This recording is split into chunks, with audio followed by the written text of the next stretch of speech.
बिस्मिल्लाहिर्रहमानिर्रहीम। अस्सलाम वालेकुम नाजरीन, आप यूट्यूब चैनल देख रहे हैं। मैं इमरान खान हूँ। नाजरीन, डोनाल्ड ट्रंप की जानिब से आबनाए हुर्मुज़ को बाहर से नाकाबंदी करने के मामले के ऊपर उसके साथ कोई भी खड़ा नहीं हुआ। यानी जितने भी ममालिक जिनके पास वेटो पावर है वो तो कोई भी नहीं आया। ना चाइना, ना रशिया, ना फ्रांस, ना बरतानिया। ऑस्ट्रेलिया भी साथ नहीं आया, जर्मनी भी नहीं आया, पोलैंड भी साथ नहीं आया, स्पेन भी साथ नहीं आया, इटली ने भी इनकार कर दिया। तो दुनिया के वो तमाम बड़े और ताकतवर ममालिक जो माजी में अमेरिका के साथ मौजूद रहते थे, ख़ास तौर पे नेटो का जो इत्तेहाद था, उनमें से कोई भी डोनाल्ड ट्रंप के साथ नहीं है। आज वो ममालिक डोनाल्ड ट्रंप के साथ हैं जो मजबूर हैं। यानी अरब ममालिक की मजबूरी ये है कि वो अपने दिफा के लिए डोनाल्ड ट्रंप पे इन्हिसार करते हैं। पाकिस्तान की मजबूरी ये है कि पाकिस्तान एक गरीब मुल्क है, कमज़ोर मुल्क है। दूसरा, पाकिस्तान के अंदर जो इस वक्त मिलिट्री रिजीम है वो अपनी बका के लिए डोनाल्ड ट्रंप की हर बात मानने के लिए राज़ी है। तो डोनाल्ड ट्रंप को ऐसे ही हमायती मिले हैं जो अपनी हमायत के लिए मुतलाशी रहते हैं कि उनको खुद भी कहीं ना कहीं कोई हमायत मिलती रहे। तो तमाम बड़े ममालिक डोनाल्ड ट्रंप का साथ छोड़ गए इस मामले में। नेतन्याहू ने बहरहाल एक स्टेटमेंट दिया है और डोनाल्ड ट्रंप की नाकाबंदी की हमायत की है। जो अमरीकी फोर्सेज हैं उनका यह दावा है कि ये जो नाकाबंदी की जा रही है इससे हम माशी दबाव बनाएंगे ईरान के ऊपर। सवाल यह है कि ईरान पे माशी दबाव बनेगा या अरब ममालिक के ऊपर माशी दबाव बनेगा या बाकी दुनिया के ऊपर माशी दबाव बनेगा। यूरोप को जब तेल और गैस नहीं मिलेगा तो उनके ऊपर दबाव आएगा। और कई यूरोपीय ममालिक जो हैं वो अपने कार्गोज यहां से निकाल कर लेकर गए हैं, लेकिन वो ईरानी शराइत के ऊपर निकाल कर लेकर गए हैं। कई दीगर ममालिक वो भी यहां से अपना माल ले जाते रहे हैं। चाइना बहुत तेल लेकर जा रहा है, बाकी ममालिक लेकर जा रहे हैं। तो क्या अमेरिका ये बंदिश कर सकता है? इसमें चीन का किरदार बड़ा इंपॉर्टेंट होगा। चाइना का जो स्टेटमेंट है उसमें चीन ने खुलकर स्टेटमेंट में अमेरिका की मुखालफत की है। ट्रंप ने कहा आबनाए हुर्मुज़ की हम नाकाबंदी करेंगे, उसे बंद कर देंगे बाहर की तरफ से, और ये बचकाना हरकत है। यानी तुम अंदर से कुंडी लगाओगे, हम बाहर से कुंडी लगा लेंगे। भाई हम नहीं बोलते तुमसे। ये क्या हरकत है? इसके पीछे एक रीजन है। वो रीजन मैं आपको अभी आगे एक वीडियो में बताता हूं, लेकिन पहले आप चाइना का स्टेटमेंट, बल्कि चाइना का स्टेटमेंट सुनने से पहले ना, मैंने एक वीडियो बनाई है। ये चंद मिनट की वीडियो है। इसमें नक्शे की मदद से मैं आपको समझाऊंगा कि डोनाल्ड ट्रंप ये बाहर वाली नाकाबंदी से क्या हासिल करेगा। ये आप वीडियो देखिए। जी नाजरीन देखें, जैसे मैंने आपको भी बताया, छोटी सी खबर है। डोनाल्ड ट्रंप ये चाह रहा है कि डोनाल्ड ट्रंप तेल बेचे दुनिया को, और डोनाल्ड ट्रंप का तेल दुनिया को तब बिकेगा जब उसके आसपास कोई बहुत सारे खरीदार होंगे, या फिर डोनाल्ड ट्रंप का तेल तब बिकेगा जब बाकी दुकानें बंद हो जाएंगी। अब इस वक्त तेल की एक बहुत बड़ी दुकान जो है वो यहां पे है। ये देखें, ये सऊदी अरब है, ये ईरान है, ये यूएई है, ये बहरीन, कतर, कुवैत। ये बहुत बड़ी दुकान है तेल की। यहां पे दुनिया भर का तेल बिकता है। और अगर ये दुकान बंद हो जाएगी तो फिर दूसरी दुकान चलेगी, क्योंकि सारे ग्राहक जो हैं वो इस दुकान के आसपास रहते हैं। मिसाल के तौर पे ये इंडिया है, ये इस दुकान के बिल्कुल करीब है। ये पाकिस्तान है, ये तेल की इस दुकान के बिल्कुल करीब है। आप आगे जापान चले जाएं, ये थाईलैंड है, ये इस दुकान के करीब है। ये चाइना है, चाइना यहां से आ सकता है जमीनी रास्ते से, चाइना ये पानी के रास्ते से आ सकता है, तो चाइना भी इस दुकान के बहुत करीब है। तो ये जो तेल की दुकान है इसकी अच्छी खासी फरोख्त होती है। ये सारे के सारे जितने भी आपके, ये अफ्रीका है, ये सारा का सारा अफ्रीका है। ये जितने अफ्रीकन कंट्रीज हैं ये सारे इसी दुकान से तेल लेते हैं। ऊपर रशिया है, रशिया के पास भी बड़ी मिकदार में तेल मौजूद है। तो ये दुकान, ये चाइना बहुत बड़ा बायर है, और सेंट्रल एशिया के अंदर ममालिक हैं। यहां पे ये जापान है, आगे आपका आ जाता है ऊपर, ये नॉर्थ कोरिया है, साउथ कोरिया है, नीचे अगर आप आ जाएं तो इंडोनेशिया है, ये श्रीलंका है, ये सारे ममालिक, म्यांमार है, ये सारे ममालिक तेल लेते हैं गल्फ ममालिक से, क्योंकि ये एक बड़ी दुकान है तेल की। अब ये दुकान बंद होगी तभी डोनाल्ड ट्रंप की दुकान चलेगी ना, क्योंकि डोनाल्ड ट्रंप की दुकान तो यहां पे है, ये है। अब आप फासला देख लें। अब आपने कोई चीज खरीदनी है तो आप अपने मोहल्ले से खरीदेंगे या वो दूर जाके आप चौथे मोहल्ले से लेकर आएंगे? जब आप दूर जाएंगे तो आपका पेट्रोल खर्च होगा, आपका किराया खर्च होगा, आपका टाइम खर्च होगा, और आपका रिस्क भी ज्यादा होगा, क्योंकि समुद्री रास्ता है और ये इतने सेफ रास्ते नहीं होते, और बहुत ज्यादा टाइम भी लगता है, तो बड़े प्रॉब्लम होते हैं। अब ये इस दुकान से यहां पे तो खरीदारी हो सकती है आसपास, लेकिन दूर नहीं हो सकती। ये सारा आपका यूरोप है। अब जब भी, मैं जरा थोड़ा सा इसको क्लियर कर दूं ताकि आपको समझने में आसानी रहे, तो हम बात कर रहे थे इस दुकान की। यहां से तेल निकलता है, ये स्ट्रेट ऑफ हॉर्मुज़ है, यहां से तेल आगे से जाता है बाब मंदब से होता हुआ ये नहर स्वेज से गुजर के ये पूरे यूरोप को तेल मिल जाता है। ये है असल में तेल का रास्ता। तो यूरोप को भी यही दुकान करीब पड़ती है। यूरोप अगर यहां से तेल लेगा तो ये पूरा का पूरा अटलांटिक ओशियन, ये कोई आसान नहीं है। ये मैप पे आपको छोटा लग रहा है, ये पूरे के पूरे बड़े आजमों से बड़ा है।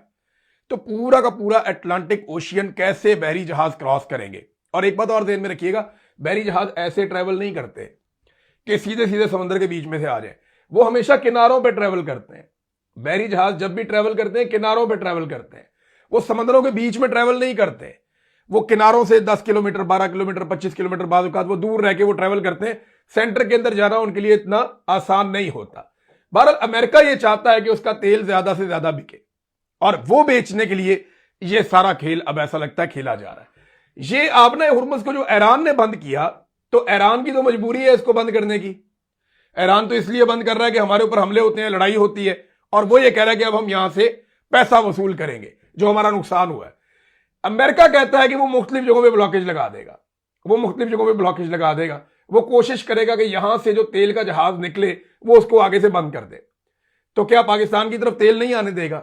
इंडिया की तरफ, चाइना की तरफ? ये वो बड़े सवाल आते हैं कि अमेरिका ये क्यों करने जा रहा है। अमेरिका साथ में ये ऑफर करता है कि हमारे पास बहुत तेल है, ये वेनेजुएला है जिसपे अमेरिका ने कब्जा किया हुआ, यहां तेल के सबसे बड़े ज़खायर हैं। अमेरिका के पास खुद भी बहुत सारा तेल है।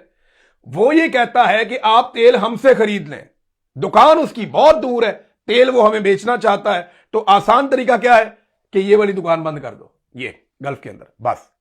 जी नादरीन, आपने ये वीडियो देख ली, आपको आइडिया हो गया होगा नक्शे से। देखें, हर चीज को आप हतमी तौर पे तो नहीं कह सकते, लेकिन लगभग सूरत हाल ऐसी है। डोनाल्ड ट्रंप की बातों से तो ऐसा ही लगता है कि वो अपनी दुकान चमकाना चाहते हैं, बाकी दुकानें बंद करना चाहते हैं। देखें, सबको हक है इस दुनिया के अंदर कि वो कारोबार करे। अभी स्पेन गया है, चाइना में स्पेन का प्राइम मिनिस्टर चाइना पहुंचता है, वहां जाके बातचीत करता है, उनके साथ तिजारत की बातचीत आगे बढ़ाता है। अमेरिका डरा रहा है यूरोपीय ममालिक को कि डरो चाइना से, वो तुम्हें खा जाएगा, बहुत बड़ा जायंट है। लेकिन यूरोपीय ममालिक के लिए अगर चाइना की मार्केट खुल जाती है तो फिर तो यूरोपीय ममालिक के लिए कोई घाटे का सौदा नहीं है। देखें, तजारती खसारा दूर करना पड़ेगा। अगर चीन अपनी मसनूआत को यूरोप में भेजना चाहता है तो फिर यूरोपीय मसनूआत के लिए अपने दरवाजे भी खोलेगा, और इसी तरह एक बहुत बड़ी मार्केट यूरोप को में असर आ जाएगी। दुनिया की सबसे बड़ी आबादी है। तो अमेरिका अपने करीबी इत्तेहादियों को दूर कर रहा है, और उसका एक तरीक़ाकार हमेशा से रहा है कि डराओ और हुकूमत करो, लोगों को खौफजदा करो और हुकूमत करो। वो रशिया और चाइना से लंबे अरसे से लोगों को डराता रहा है, लेकिन अगर बातचीत करें और तिजारत करें और तिजारती रस्ते खोलें तो दुनिया तरक्की भी कर सकती है। लेकिन बहुत दूर बैठे हुए अमेरिका को यह बात गवारा नहीं है कि अमेरिकन इन्फ्लुएंस के बाहर दुनिया तरक्की करे। अब चीनी वज़ीर दिफा जो हैं, उन्होंने स्टेटमेंट दिया अमेरिका को खबरदार करते हुए कि चीन के ईरान से तिजारती और तवानाई के मुआहदे हैं, चीन इन मुआहदों का एहतराम करेगा और दूसरों से भी तवक्को करता है कि वो हमारे मामलात में दखल अंदाजी ना करें। एडमिरल डोंग जुन, ये वज़ीर दिफा हैं चाइना के, उन्होंने कहा कि आबनाए हुर्मुज़ ईरान कंट्रोल करता है और वो हमारे लिए खुली है। चीन के बहरी जहाज आबनाए हुर्मुज़ से गुजर रहे हैं। चीनी वजारत खारजा ने स्टेटमेंट दिया कि अहम आबी रस्ते को महफूज, मुस्तहकम और बिला रुकावट रखना बैनुल-अक़वामी बरादरी के मुश्तरका मफाद में है। चीन तवानाई के तहफ़्फ़ुज़ और फराहमी के लिए तमाम फ़रीक़ैन के साथ काम करने के लिए तैयार है। इस्लामाबाद में मुज़ाकरात का आगाज़ सूरत हाल बेहतर बनाने की जानिब एक कदम है। उम्मीद है फ़रीक़ैन जंगबंदी की पासदारी करेंगे। बरतानिया और ऑस्ट्रेलिया ने भी आबनाए हुर्मुज़ की नाकाबंदी की मुखालफत की है, जबकि तुर्की और जापान ने तनाज़े को सफारतकारी से हल करने का मशवरा दिया। ये खबर मैं आपको पढ़ के सुना रहा था, लेकिन मामला यह है कि चाइना ने कैटेगोरिकली कह दिया कि हमारे जहाज़ तो ना रोकना भैया, अगर हमारे जहाज़ रोकोगे तो हम रिएक्ट करेंगे। लेकिन सवाल यह पैदा होता है कि क्या अमेरिका ये रिस्क ले सकता है कि बड़े बड़े ममालिक के बहरी जहाज़ों को समंदर में रोकने की जरूरत करे? ख़ास तौर पर अमेरिका रोक दे चीनी जहाज़ों को, रूस के जहाज़ों को, जापान के जहाज़ों को, कोरियन जहाज़ों को, और इसके अलावा भारतीय और पाकिस्तानी जहाज़ों को रोक दे अमेरिका, या यूरोप की तरफ जाने वाले जो बहरी जहाज़ हैं जिनके अंदर उनका माल जा रहा है उनको रोक दे, फ्रांस को, जर्मनी को, बाकी ममालिक को। तो ये इतना आसान नहीं है अमेरिका के लिए। लेकिन अगर अमेरिका ये रोकता है तो वो अपने मुखालिफिन की तादाद में इजाफा करेगा। इससे उसके मुखालिफिन कम नहीं होंगे। ट्रंप बार बार कह रहा है, बल्कि चाइना को ट्रंप ने कहा कि अगर चाइना को कोई प्रॉब्लम है तो अपने खाली जहाज ले आए और आकर हमसे भर के तेल ले जाए। हमारे पास बड़े बड़े ज़खायर हैं, हमारे पास सऊदी और रूस से बड़े ज़खायर हैं और वेनेजुएला का तेल भी हमारे पास है। अब आपको समझ आ रही है कि डोनाल्ड ट्रंप ने ये सारा खेल खेला कैसे। तो अरब ममालिक को क्या मिला? सबसे बड़ा सवाल यह है, अरब ममालिक का तो भट्टा ही बैठ गया ना। फिर भाई तेल बिकेगा अमेरिका का, अरब ममालिक ने पैसा दिया अपनी हिफाजत के लिए अमेरिका को, अमेरिका ने उसी पैसे को इस्तेमाल करते हुए इसराइल की हिफाजत की और अरबों की हिफाजत का वक्त आया तो अरबों के गिले शिकवे बीच में रह गए। आज अरबों का तेल बंद है और अमेरिका कहता है आओ हमारा तेल खरीद लो। यहां से भी पैसा ले लिया, वहां से भी पैसा ले लिया, इसराइल को भी राजी कर दिया, अपना तेल बेचने के लिए मार्केट भी कर लिया कि हमारा तेल अब आप खरीद लीजिए। तो ईरान ने ऐसे में एक इंपॉर्टेंट स्टेटमेंट दिया है और ईरान ने यह कहा कि ईरानी बंदरगाहों को अगर खतरा हुआ या अगर ईरानी बंदरगाहों के ऊपर हमला किया गया तो इसके बदले में खित्ते में किसी की भी बंदरगाहें महफूज नहीं रहेंगी। अब यह ईरान ने अगर कहा है तो उसने माजी में करके दिखाया। यह ऐसा हमने बार बार होता हुआ देखा कि जब जब ईरान ने कहा कि अगर हमारे फलां चीज के ऊपर अटैक किया तो उसके जवाब में हम ये करेंगे, तो ईरान ने वो करके दिखाया।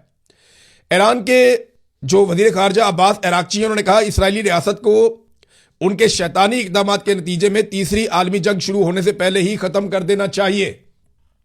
यह उनका स्टेटमेंट है और ऐसा ही स्टेटमेंट तुर्की ने भी दिया।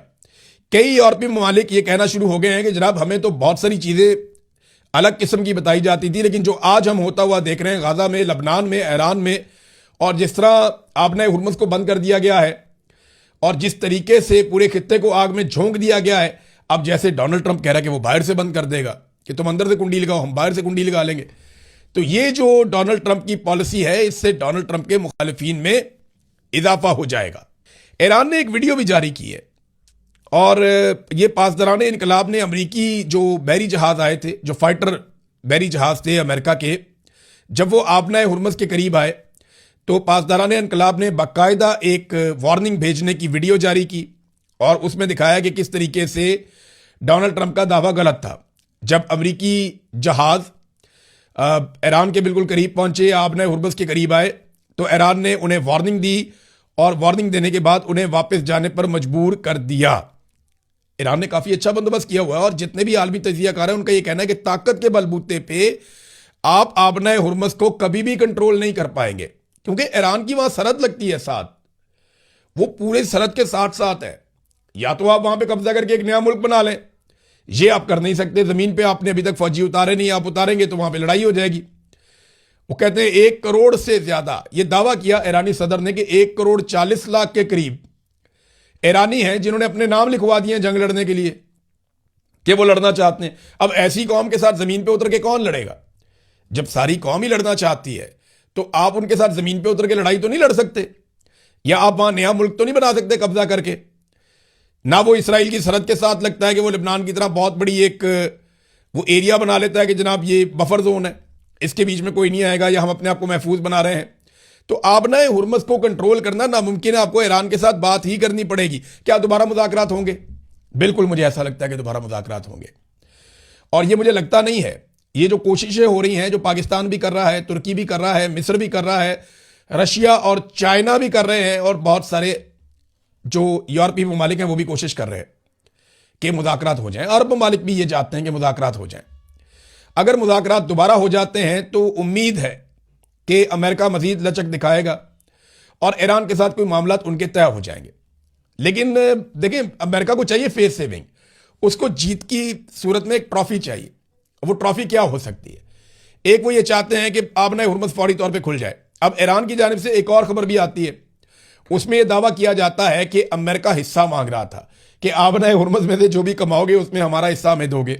मैंने आपको यह बात पहले भी बताई थी कि बहुत मुमकिन है कि आने वाले वक्त में अमेरिका कोई ऐसा सेटअप कायम कर दे जिसमें वो यहां से भी पैसे कमा ले, क्योंकि पूरी दुनिया से अमेरिका पैसा ही तो कमाता है, अपनी तेल की कंपनियों के जरिए से, मादनियात की कंपनियों के जरिए से, अपनी तजारत के जरिए से और कंट्रोल के जरिए से, और अपने डॉलर के जरिए से, जैसे पेट्रो डॉलर की एक टर्मिनोलॉजी है।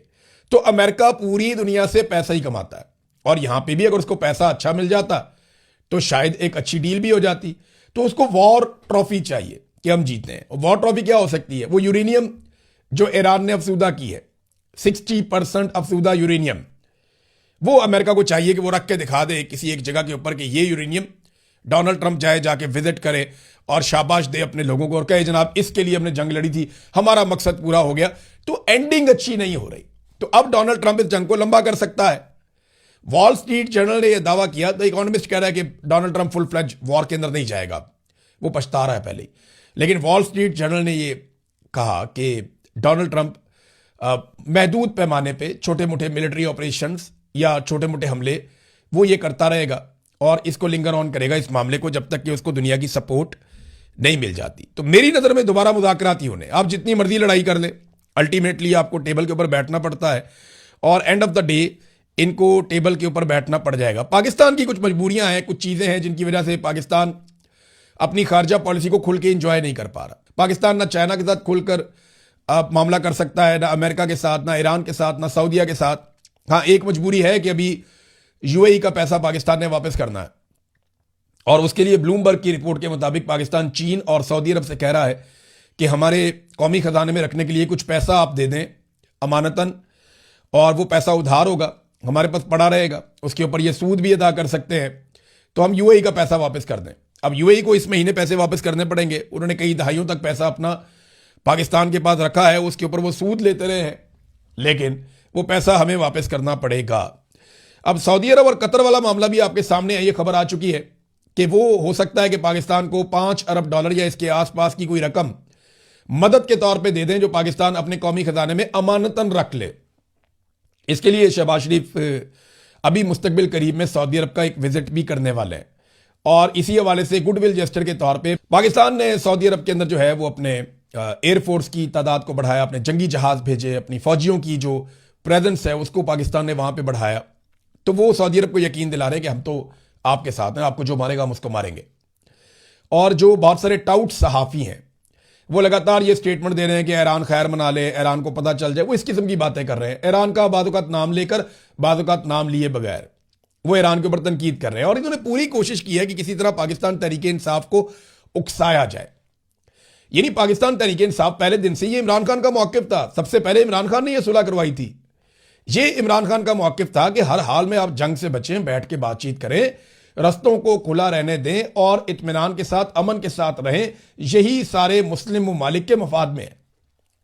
अब जो इमरान खान ने कहा था या जो उसकी पॉलिसी थी, जब उसके ऊपर अमल दरामद हुआ तो सारे के सारे जो हैं वो पाकिस्तान तहरीक इंसाफ को उकसाने की कोशिश कर रहे थे कि किसी तरह पाकिस्तान तहरीक इंसाफ को उकसाया जाए, उनसे कोई स्टेटमेंट निकलवाए जाएं और उन स्टेटमेंट्स की बुनियाद के ऊपर पाकिस्तान तहरीक इंसाफ पर गद्दारियों के फतवे लगा दिए जाएं कि ये मुल्क के दुश्मन है।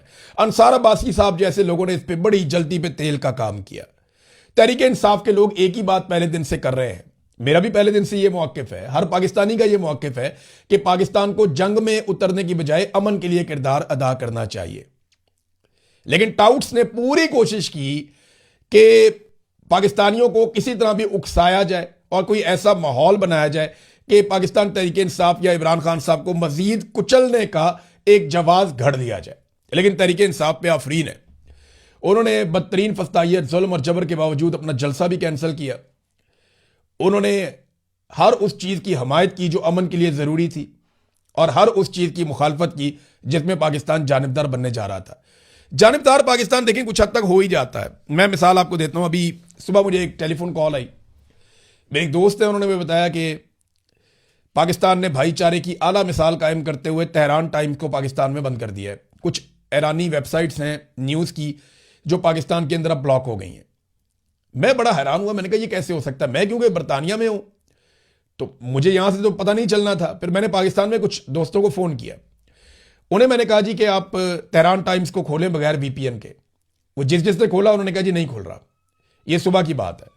तो तेहरान टाइम्स नहीं खुल रहा था। फिर मैंने उन्हें कहा जी आप न्यूयॉर्क टाइम्स खोल के देखें, तो उन्होंने खोला, कहते जी न्यूयॉर्क टाइम्स भी खुल गया है, वॉशिंगटन पोस्ट भी खुल गया है, यानी अमरीकी अखबार खुल रहे हैं। मैंने फिर उन्हें कुछ इसराइली अखबार खोलने के लिए कहा।